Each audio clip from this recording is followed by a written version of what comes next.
Olá, pessoal. Meu nome é Magda Altafini.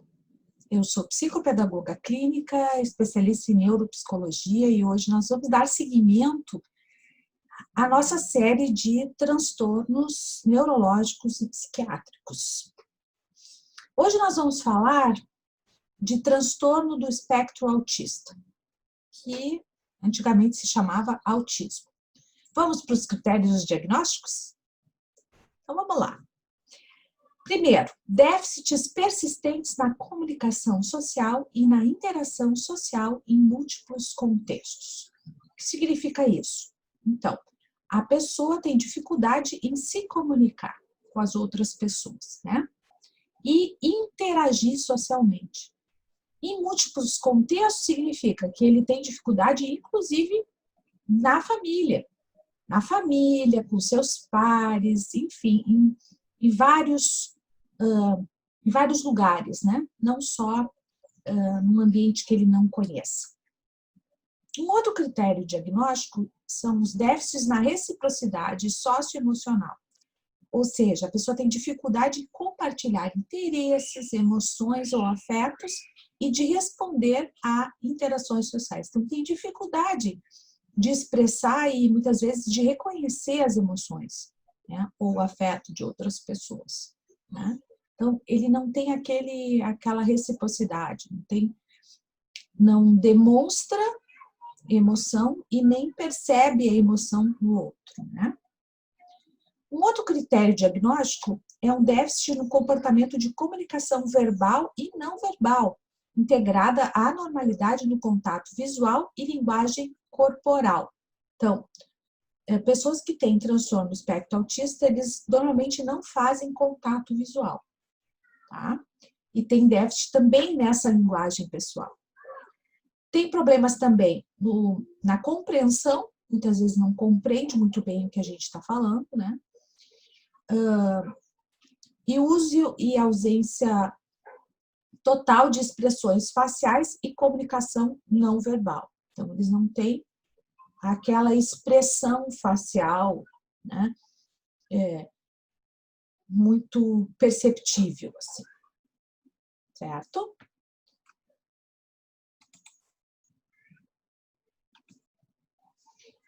Déficit para desenvolver, manter e compreender relacionamentos, dificuldade em ajustar o comportamento para se adequar a contextos sociais diversos e dificuldade em compartilhar brincadeiras. Então, a pessoa tem dificuldade para entender, por exemplo, que deve se comportar de determinada forma no local, ou de determinada forma diferente em outro local. Tem dificuldade em compartilhar brincadeira, né? A gente vê isso, principalmente nas crianças, que elas brincam sempre sozinhos, eles não conseguem brincar com o outro, né? Eles podem ter padrões repetitivos e restritos de comportamento, interesses ou atividades.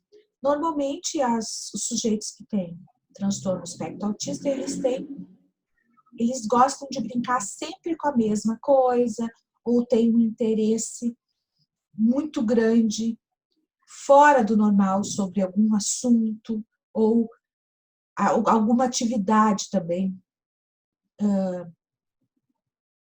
Sempre a mesma atividade, né? Então, tem esses padrões repetitivos. Eles repetem, eles se sentem seguros repetindo, né, aquele tipo de comportamento, né? A gente já viu aí muitos filmes e documentários, né, crianças que ficam rodando na rodinha, né, de um carrinho, por exemplo, né? Isso é considerado um padrão repetitivo de comportamento, ou tem interesses específicos por determinados assuntos, a ponto de se tornar expert num assunto, né? E ficam com aquele interesse por muito tempo. Eles podem fazer movimentos motores e usos de objeto ou fala estereotipados ou repetitivos, né? Por exemplo, estereotipias motoras simples, como rodar a rodinha de um carrinho, alinhar brinquedos, né? Colocar tudo em ordem, assim, pega os carrinhos e coloca tudo em ordem, ou pega umas caixinhas e colocam tudo organizadinhos, né? Ou eles podem, que a gente chama de ecolalia, ficar repetindo frases, né? Sempre a mesma frase, né? Sempre, sempre, sempre a mesma frase. Ou som, né? Pode ser até um som, porque muitas pessoas, muitos sujeitos que têm transtorno do espectro autista até nem tem fala, né? Eles só emitem sons, eles podem emitir sempre o mesmo som também, né?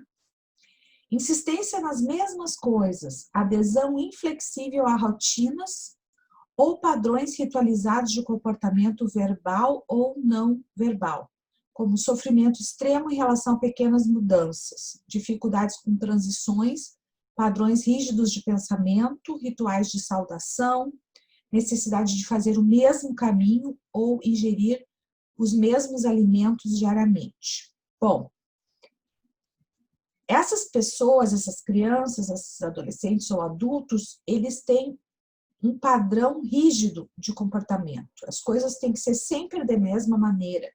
Quando isso muda, desestabiliza, desestrutura eles emocionalmente. Eles podem ter uma crise, né? Então, a gente tem que manter essa rotina para que ele não se desestruture, se desestabilize emocionalmente, né? Alguns podem ter rituais de saudação, que tem que ser sempre do mesmo jeito, né? E tem outros que têm que são muito seletivos em relação aos alimentos. Então, não, por exemplo, uma criança pode não comer batata frita. Tem uma tipo que a gente chama de implicância em comer batata frita. E aí a gente não entende bem por quê, mas é seletivo, né, na escolha dos alimentos. Ou eu não como ervilha de jeito nenhum. Não tem nenhum motivo para não comer ervilha, porque é uma bolinha, enfim. Isso é muito comum e tem muitas mães de crianças autistas que têm muita dificuldade, né?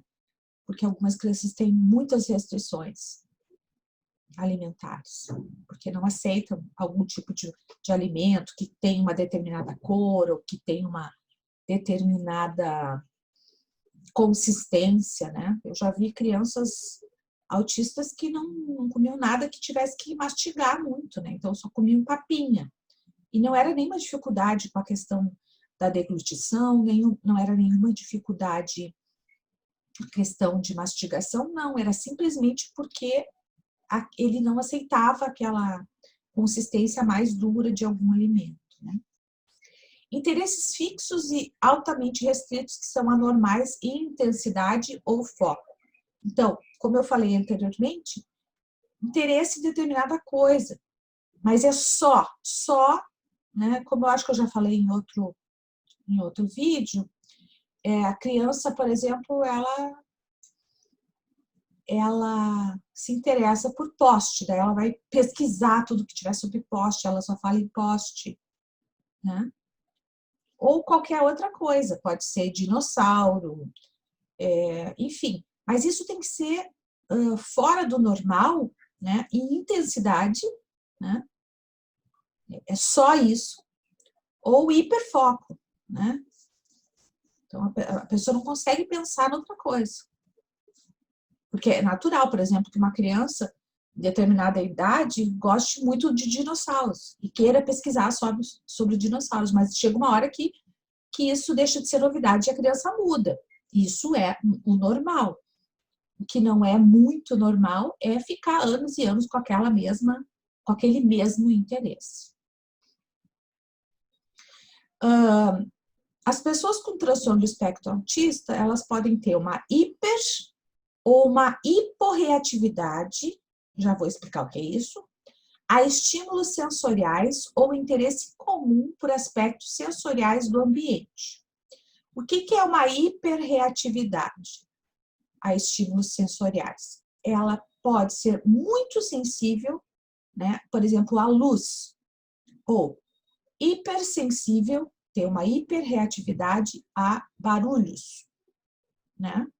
Então, é fora do normal. Qualquer barulhinho já incomoda, desestrutura. Ou, se tem uma luzinha um pouquinho mais forte, já desestrutura, né? Ou uma hiporreatividade, né? Tem um barulho horrível, está incomodando todo mundo e a criança parece que não está acontecendo nada, tá? Então, isso é incomum, tá? Pode ser em relação à dor também, uma criança pode não sentir dor, né? Tem uma hiporreatividade em relação à dor, ou à temperatura, né? Uma criança que não está super calor e a mãe doida enche ela de roupa e ela não sente calor. Ou está super frio, ela está bem fresquinha e ela não sente frio, né? Reação contrária a sons ou texturas específicas. Em relação aos sons, é se incomodar muito com barulho ou não se incomodar de forma nenhuma. Texturas específicas é muito engraçado, eu já vi, eu faço avaliação de crianças com autismo, né, assim, nos primeiros anos, e eu já vi um menino que ele ficava tocando tudo. Ele tocava o sofá e sentia, assim, o sofá. Depois ele tocava o tapete, ficava sentindo o tapete. Tu via que ele tinha um tato muito desenvolvido, que aquilo chamava atenção, aqueles tipos diferentes de textura chamavam muita atenção. Ou outras crianças que cheiravam tudo que viam pela frente, né? Enfim, essas crianças podem cheirar tudo ou tocar todos os objetos assim, de uma forma excessiva, né? Ou ter fascinação por luzes, né? Sempre que tiver luz, ele fica encantado com a luz, né? Ou por movimentos também, né? Já vi muitas crianças também ficar obcecados olhando a máquina de lavar roupa girando, né? Ficar obcecado por aquele movimento de giro da máquina de lavar roupa. Bom, nós teríamos muito mais para falar, mas nesse primeiro momento nós vamos falando só dos critérios diagnósticos. Tá bom, pessoal? Em outros vídeos nós vamos aprofundar todos esses transtornos que a gente está falando aí nessa série. Tá bom? Por enquanto é isso. Até o próximo vídeo. Tchau!